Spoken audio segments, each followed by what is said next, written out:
بسم اللہ الرحمن الرحیم۔ سورہ مریم سے ماخوذ حضرت عیسیٰ علیہ السلام کی ولادت کا قصہ۔ حضرت عیسیٰ ابن مریم علیہ السلام انبیاء بنی اسرائیل میں سب سے آخری نبی اور رسول ہیں۔ آپ حضرت مریم بنت عمران کے صاحبزادے اور حضرت یحییٰ علیہ السلام کے خالہ زاد بھائی ہیں۔ آپ حضرت یحییٰ علیہ السلام سے 6 ماہ چھوٹے تھے۔ آپ کی ولادت عجیب اور غیر معمولی طریقے سے ہوئی۔ سورہ مریم میں آپ کی ولادت کا قصہ اس طرح بیان فرمایا گیا ہے کہ جب حضرت مریم بالغ ہو گئیں تو ایک روز غسل کرنے کے لیے بیت المقدس سے مشرقی جانب ایک تنہا مکان میں تشریف لے گئیں اور باپردہ کر کے غسل کا ارادہ کیا۔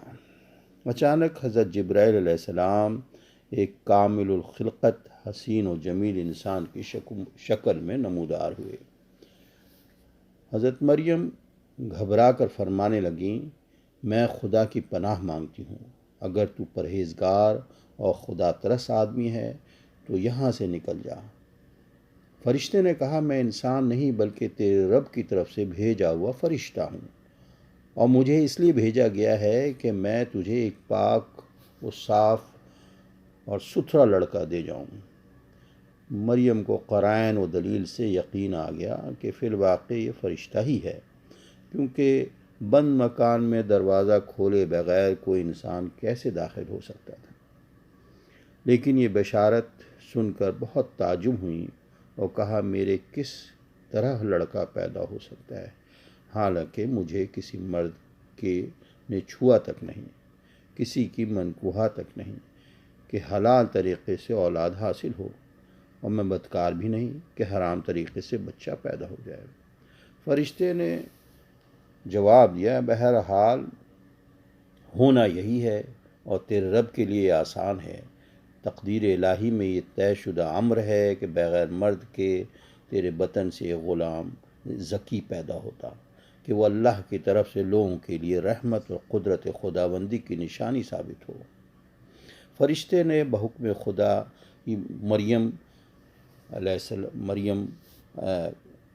السلام کے گریبان میں پھونک ماری اور حمل قرار دیا گیا۔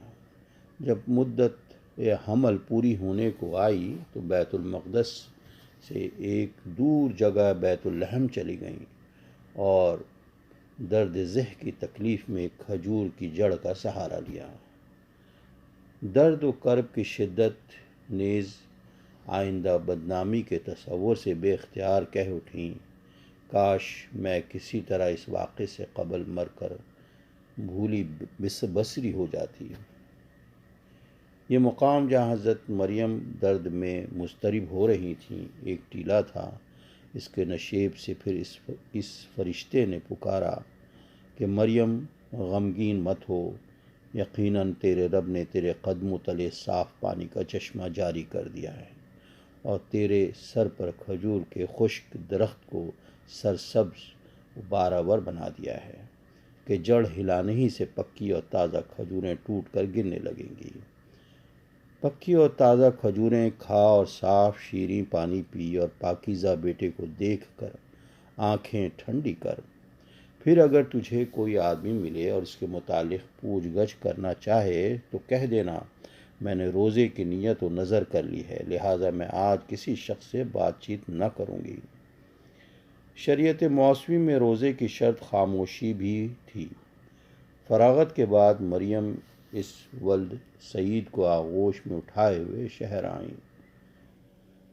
لوگوں میں چہمہ گوئیاں ہونے لگیں، کہنے لگے، اسے تو نے بڑی غلط حرکت کی ہے۔ اے ہارون کی بہن، نہ تیرا باپ برا آدمی تھا نہ تیری ماں ہی غلط کار تھی، پھر تجھ سے گناہ کیسے سرزد ہوا؟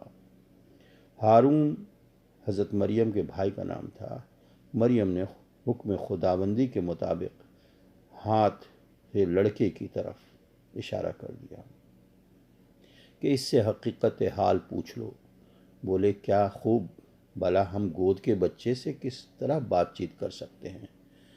یہ گفتگو ہو رہی تھی، خود حضرت عیسیٰ ماں کی گود میں سے بول اٹھے کہ میں اللہ کا بندہ ہوں، خدا یا خدا کا بیٹا نہیں۔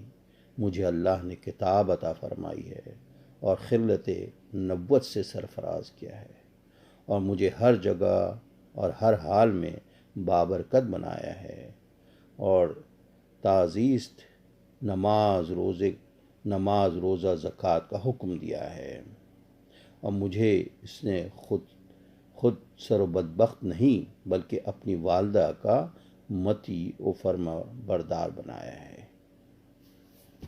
جزاکم اللہ خیر۔